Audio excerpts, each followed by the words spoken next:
안녕하십니까. 4주차 수업 시작하도록 하겠습니다. 시간이 좀 많이 지났기 때문에 앞에 내용을 한번 상기하시고 수업을 들으시는 게 좋을 것 같습니다. 오늘은 메모리와 참조라는 것에 대해 간단히 배우고, 그리고 포인터라는 것을 배워보려고 합니다. 포인터가 이제 C++에서 상당히 악명이 높은데, 이제 파이썬에서는 거의 사용이 안 되는 개념이기 때문에 조금 헷갈리고 어려울 수 있습니다. 하지만 메모리를 이해하고 나면은 그렇게 어려운 개념은 또 아닐 겁니다. 지금 당장은 완벽하게 이해할 필요는 없으니 좀 가볍게 다뤄보도록 하겠습니다. 더 알고 싶은 부분이 있으시면은 저에게 언제든 편하게 질문을 해주시면 되겠습니다. 먼저 우리가 변수를 선언할 때 아래와 같은 코드를 선언을 했었습니다. 값을 변수에 저장하려면 실제 숫자를 저장하는 물리적 공간이 필요하겠죠. 이 공간을 메모리라고 합니다. 컴퓨터를 사실 때 램을 사잖아요. 그때 8기가, 16기가, 32기가 이렇게 비교해서 골라서 사는데, 여기에 우리가 선언하는 변수들이 저장이 됩니다. 그래서 램이 크면 클수록 더 많은 변수들이 저장할 수 있겠죠. 그래서 저희가 1주차 수업에서 변수마다 바이트 크기를 가진다고 했습니다. 그래서 인트 자료형은 4바이트 크기를 가진다고 말씀을 드렸었는데, 1GB가 이제 대략 10억 바이트 정도가 되기 때문에 1GB 메모리에 약 2억 개의 인트 변수가 저장이 될 수 있습니다. 요즘 컴퓨터들은 보통 4에서 16기가에서 뭐 32기가까지 많이 사용을 하니까 코딩을 할 때 메모리를 다 쓰는 일은 보기 쉽지는 않을 겁니다. 우리가 코드를 실행하면은 변수들을 메모리에 할당하고 프로그램이 종료되면은 이 메모리에 할당된 변수들을 다시 반환을 하게 됩니다. 변수를 선언하게 되면은 램에 물리적으로 저장이 되는데, 램 중에서도 해당 변수가 저장된 위치를 나타내는 메모리 주소라는 게 있습니다. 그래서 메모리 주소는 바이트 단위로 나누어져 있어서 프로그램이 실행할 때마다 달라지게 됩니다. 코드로 한번 살펴보겠습니다. 메모리 준소는 변수 앞에 이 %라는 기호를 붙여갖고 확인을 할 수 있습니다. 지금 보시면은 int x라는 변수를 선언을 하면서 5로 초기화를 해줬죠. 그리고 여기서는 이제 주소값을 이렇게 확인을 하고, 여기서는 x의 값을 출력을 했습니다. 그래서 이걸 실행해 보시면 지금 여기 이렇게 메모리 값이 나오죠. 메모리 값이 이제 숫자랑 이제 알파벳으로 나타나게 되는데, 알파벳이 포함된 이유는 이제 메모리 주소를 보통 16진수로 표현을 하기 때문입니다. 16진수는 0부터 9까지의 숫자 다음에 이제 A, B, C, D, E, F까지 영어 알파벳으로 나타내는 자리일 수 있는데, 강의 노트에서는 편의상 10진수로 표기를 하도록 하겠습니다. 그리고 이거를 매번 실행을 해보시면은 값이 계속 바뀌는 걸 확인할 수 있습니다. 메모리 주소가 계속 바뀌죠. 이번에는 75FC, 이번에는 B9FC54, 6FFDBC 이런 식으로 계속 바뀌는 걸 확인할 수 있습니다. 이 이유는 이제 매 실행마다 컴퓨터가 알아서 빈메모리 변수를 할당해 주기 때문에 이렇게 바뀌는데, 매번 어디에 할당해 주는지에 대해서는 이제 운영체제 시간에 여러분이 배울 수 있을 겁니다. 보통은 이와 같이 변수를 화살표로 메모리를 가리키는 표현을 사용을 하는데, 변수는 메모리 주소를 가리키고 해당하는 주소에 값이 저장됩니다. 다음은 참조라는 겁니다. 아래와 같은 코드로 참조 변수를 선언할 수 있는데, int %가 하나의 자료형이라고 생각하면 됩니다. 이렇게 선언한 참조 변수는 일반 변수와 다르게 물리적 메모리를 가지지 않습니다. 이를 그림으로 표현하면 다음과 같습니다. 앞에서와 마찬가지로 x가 메모리 주소를 가리키고, 참조 변수인 r이 x와 같은 위치의 주소를 가리키게 됩니다. 참조 변수 rx를 만들어서 x를 참조하게끔 구현을 했습니다. 이 코드를 실행해 보면은 두 변수의 주소값이 같고 지정된 값도 같은 것을 확인할 수 있습니다. 이렇게 이미 만들어진 변수의 주소를 공유하는 것이기 때문에 참조 변수를 선언할 때 꼭 변수 값이 들어가야 되고, 여기에 이렇게 숫자 값이 들어가게 되면은 오류가 나게 됩니다. 이렇게 두 변수가 메모리, 주소값, 저장된 값을 모두 공유한다고 생각을 하시면 됩니다. 그래서 아래와 같이 x를 수정하고, x 변수 값을 수정을 하고 r을 수정하는 결과를 출력을 해보면은 실행 결과에서 주소값은 모두 동일한 걸 확인할 수 있고, x값이 수정됐을 때 rx에서 참조하는 값도 마찬가지로 수정이 되었고요, rx 값을 수정했을 때 x값도 마찬가지로 수정이 되는 것을 확인할 수 있습니다. 만약에 x가 int가 아닌 더블 같은 다른 자료형이라고 하면은 이제 참조 변수 앞에 있는 자료형도 마찬가지로 맞춰줘야 오류가 뜨지 않습니다. 참조는 여러분들이 친구들을 별명으로 부르는 거랑 같다고 생각을 하시면 됩니다. 친구를 부를 때 이름으로 부르고 별명으로 부르기도 하는데, 그 친구의 실체 자체는 변하지 않잖아요.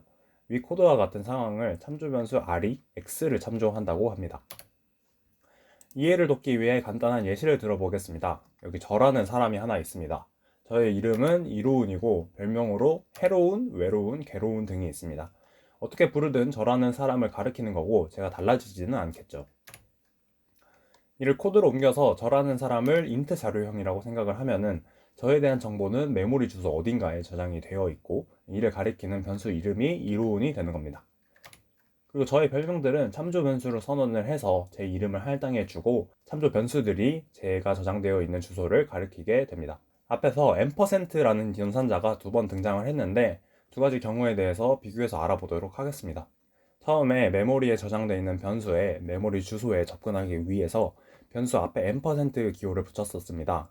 이렇게 변수 앞에 붙었을 경우에는 변수가 %, 기호를 만나서 주소가 되게 됩니다. 두 번째 경우는 자료형 뒤에 붙었을 때였습니다. 자료형 뒤에 %, 기호가 붙었을 때는 해당 자료형을 가지는 변수를 참조하는 참조 변수 자료형이라고 하였습니다. 그래서 다음과 같이 사용을 할 수 있었죠. 간단한 퀴즈를 풀어보겠습니다. 출력문에 출력되는 결과가 어떻게 될까요? 잠시 멈춰보고 한번 생각을 해보시면 되겠습니다. 한번 생각을 해보셨나요? 처음에 시작할 때 x라는 변수를 선언을 해주고 6이라는 값을 대입을 해줬습니다. 그리고 그 다음에는 위에서 마찬가지로 변수를 새로 선언을 하고 거기에 x 값을 대입을 해줬습니다. 그리고 마지막으로는 r이라는 참조 변수를 만들고 x를 참조하게끔 설정을 해줬습니다. 처음 출력을 하게 되면은 x는 당연히 6의 값을 가지고 있을 거고 y도 x랑 마찬가지로 6을 가질 거고 r은 x를 참조하고 있기 때문에 같은 6의 값이 나올 겁니다. 근데 다음으로 x를 7로 수정을 했습니다. 이거 같은 경우에는 지금 x가 저장되어 있는 값이 7로 변경되는 거기 때문에 첫 번째는 당연히 7이 출력이 되겠죠. 하지만 y 입장에서는 새로운 메모리 공간을 할당받은 거고 x의 값만 가져온 겁니다. 그렇기 때문에 x의 값이 바뀌는 거랑 y가 값이 바뀌는 거는 독립적입니다. 반면 r의 경우 참조를 하는 것이기 때문에 x가 저장되어 있는 메모리 공간을 공유를 하는 거죠. 그렇기 때문에 x가 변할 때 같이 r도 변하는 것을 확인할 수 있습니다. 그렇다면 y값이 변화하면은 x와 r값은 바뀌지 않겠죠. r값을 변화시키는 것도 x값을 변화시키는 것과 마찬가지로 두 출력값이 모두 변하게 될 겁니다. 다음은 오늘의 중요 내용인 포인터입니다. 포인터도 참조 변수와 마찬가지로 하나의 변수입니다. 특이한 점은 포인터 변수는 주소값을 저장한다는 점입니다. 참조 변수와 유사하게 포인터 자료형을 통해 선언을 할 수 있고 포인터 자료형 같은 경우는 이 별 기호를 사용해서 선언을 합니다. 포인터 자료형을 통해 선언을 할 수 있고 선언된 변수를 포인터 변수라고 합니다. 일반적인 변수의 경우 이제 선언을 할 때 x가 주소를 가리키게 되고 해당 주소에 값이 저장되는 형태였습니다. 포인터 변수 같은 경우는 선언 시에 변수의 주소를 할당을 하고 다른 메모리의 주소에 해당 변수의 주소값을 저장하는 방식입니다. 포인터 변수 px를 만들어서 x의 주소값을 할당을 했습니다. 이를 실행시켜 보면은 x의 메모리 주소가 px의 값으로 들어가 있는 것을 확인할 수 있죠. 그리고 px의 메모리 주소 같은 경우에는 새로운 메모리 주소에 할당이 된 것을 확인할 수 있습니다. 한 가지 특이한 점은 이제 px 이 포인터 변수 앞에 이 별표 연산자를 붙이면은 포인터 변수에 저장되어 있는 메모리 주소에 해당하는 변수에 저장되어 있는 값을 가져오는 거죠. 쉽게 말씀드리면은 포인터 변수가 가리키고 있는 변수의 값을 불러온다고 생각을 하시면 됩니다. 참조와 마찬가지로 이렇게 실행을 시켜 봤을 때 x의 값에 처음에 9가 들어있고 px가 가리키는 값이 9죠. 마찬가지로. 그리고 x의 값을 4로 수정을 했을 때 px가 가리키는 값도 4로 수정이 되었습니다. 그리고 스타 px를 수정을 했을 때도 x의 값이 마찬가지로 수정이 되고 px가 가리키는 값도 수정이 됐겠죠. 조금 헷갈릴 수도 있는데 하나씩 다시 설명을 드리도록 하겠습니다. 포인터 변수를 선언할 때는 이제 참조와 마찬가지로 선언해둔 변수의 주소값을 가져오도록 해야 됩니다. 선언한 변수를 꼭 사용을 해야 되고 앞에 이제 %, 기호를 사용을 해서 주소값을 불러올 수 있었죠. 이렇게 초기화를 해야 되고 자료형 또한 통일을 시켜줘야 합니다. 앞에서 보여드린 것처럼 이 스타 연산자를 통해서 포인터가 이제 저장하고 있는 메모리 주소에 위치한 변수에 저장되어 있는 값을 접근할 수 있다고 하였습니다. 이게 좀 말이 어려운데 그냥 할당된 변수의 값을 나타내는 것이죠. 그래서 이를 간접 참조라고 합니다. 포인터 변수인 pint 변수를 통해서 int bar라는 변수에 저장된 값에 접근하는 방법이라고 생각을 하시면 됩니다. 그래서 pint를 그냥 출력을 하면은 이 int bar라는 변수가 저장된 위치를 출력할 거고, pint 앞에 스타를 붙이게 되면은 pint가 가리키는 int bar 안에 저장되어 있는 값을 불러오게 됩니다. 스타 연산자도 두 가지 방법으로 사용을 했습니다. 변수 앞에 %, 연산자가 붙었을 때는 값을 넣으면은 주소를 반환한다고 했었죠. 이제 스타 연산자 같은 경우는 그의 반대입니다. 주소값 앞에 스타를 붙이면은 그 주소값에 해당하는 값을 불러오게 됩니다. 그리고 자료형 뒤에 붙었을 때는 포인터 변수를 선언한다고 하죠. 그래서 이런 식으로 사용을 할 수 있습니다. 이제 포인터에 대한 이론들을 설명을 드렸는데, 이런 포인터들을 어디에 사용을 할까 싶지만 여러분들은 사실 이미 포인터를 사용을 해봤습니다. 배열을 만들 때 사용을 했는데, 배열을 만들 때 배열 변수명도 사실은 포인터 변수입니다. 그래서 저장된 배열 값들의 첫 번째 요소를 가리키는 포인터인데, 이를 이해하기 위해서는 먼저 배열이 어떻게 저장되는지 주소를 확인해 봐야 됩니다. 배열의 크기를 정해서 선언을 해주면은 해당 자료형의 크기만큼 연속적으로 이렇게 메모리 주소에 할당이 됩니다. 만약 1000요소가 4000번의 주소에 할당이 된다면은 인트의 크기가 4바이트라고 했죠. 그래서 4의 간격만큼 차이가 생기면서 저장이 됩니다. 그래서 다음 요소가 4004에 저장이 되는 거고, 실제로 출력을 해보면은 이게 16진수로 저장이 되기 때문에 이렇게 바로 12가 되진 않을 거예요. 근데 이제 편의상 10진수로 표현을 하기로 했으니까 여기서 4000, 4004, 4008, 4012, 4016, 그래서 총 배열은 20의 크기를 갖게 됩니다. 이렇게 배열을 만들고 배열의 한 요소씩 메모리 주소와 그 값을 확인을 해보도록 하겠습니다. 실행을 시켜보면은 이제 int의 크기가 4라고 말씀을 드렸으니까 크기가 4씩 차이 나는 걸 확인할 수 있죠. 처음에 90에서 시작을 하고, 다음에 94, 그 다음에 98, 그 다음에 이제 9, A, B, C 지나가지고 이제 C죠. 그리고 또 C, D, E, F 지나갔고 0으로 다시 시작하는 것을 확인할 수 있습니다. 이렇게 4씩 차이가 나면서 연속적으로 메모리에 저장이 됩니다.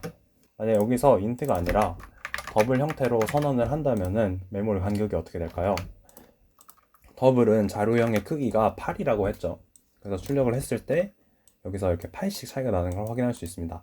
8, 여기서 8이니까 9, A, B, C, D, E, F 하면은 8칸이죠. 그리고 0이 되고 0부터 8까지, 다시 8부터 0까지, 0부터 8까지 이렇게 저장되는 것을 확인할 수 있습니다. 네, 퀴즈 2입니다. 배열의 변수명이 첫 번째 요소를 가리키는 포인터 변수라고 말씀을 드렸죠. 그래서 배열을 이렇게 선언을 하고 그 값에 스타로 접근을 했을 때, 그리고 그 값을 그냥 출력을 했을 때, 그리고 0번째 요소의 주소값에 접근을 했을 때를 출력 결과가 뭔지를 나타내면 됩니다. 배열의 첫 번째 요소의 주소는 4000번에 저장이 된다고 가정을 하겠습니다. 네, 퀴즈이긴 하지만 한번 같이 풀어보겠습니다. 배열로 선언한 ARR 변수가 포인터 변수이고, 포인터 변수는 첫 번째, 배열의 첫 번째 값을 가리킨다고 하였기 때문에 첫 번째 값에 저장되어 있는 12일 출력이 되게 될 겁니다. 그리고 포인터 변수는 주소값을 저장하고 있기 때문에 실제 포인터 변수를 출력을 하게 되면은 해당 위치에 주소값이 출력이 될 겁니다. 해당 위치의 주소값은 4000이라고 하였죠.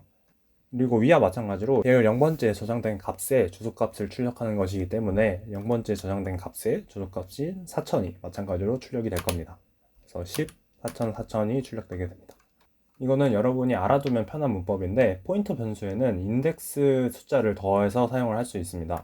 주소값에 그냥 0부터 5까지 더하는 게 아니라 i의 인덱스만큼 지나간 값을 확인을 하게 됩니다. 그래서 아래 같은 경우는 지금 요소의 주소값을 불러오는 건데, 이걸 실행을 했을 때 두 값이 똑같이 나오는 것을 확인할 수 있습니다. 그래서 주소값이 아니라 실제 저장된 값을 확인하고 싶으면은 여기서 %를 빼고 이 위에는 스타를 붙이면 되겠죠. 두 가지 방법으로 배열이 저장하고 있는 값을 접근할 수 있습니다. 포인터의 사용 방법으로 두 번째는 동적 할당이 있습니다. 아래와 같이 만약에 저희가 사이즈라는 변수를 선언을 하고 그거를 입력을 받아서 배열을 만들고 싶을 때 오류가 나게 됩니다. 이게 왜 나냐면은 C++ 같은 경우는 코드가 실행되기 전에 먼저 컴파일이라는 과정이 있습니다. 이제 코드를 전체를 훑으면서 각 변수들을 메모리에 할당을 시켜주는 과정인데, 위와 같이 코드를 작성을 하면은 이제 사이즈라는 변수가 실행 중에 입력이 되잖아요. 그러니까 실행되기 전에 모든 코드를 한번 훑어보고 이 프로그램에서 메모리를 얼마나 사용한다라는 걸 미리 알아둬야 되는데, 실행 중에 입력받는 값에 따라 메모리에 저장을 해주면은 메모리의 크기를 미리 잡아놓을 수 없기 때문에 오류가 발생합니다. 근데 그렇다고 이런 경우를 아예 못 쓸 수는 없잖아요. 그래서 다음과 같이 포인터 변수와 new와 delete 연산자를 통해서 동적 할당을 할 수 있습니다. 동적 할당이란 실행 중에 메모리 변수 크기를 잡고 거기에 변수들을 할당하는 걸 얘기하고요. 그래서 이를 통해서 이런 식으로 실행 중에 동적으로 메모리를 할당받을 수 있는데, 이에 대해서는 다음 시간에 이어서 자세히 설명하는 걸로 하겠습니다.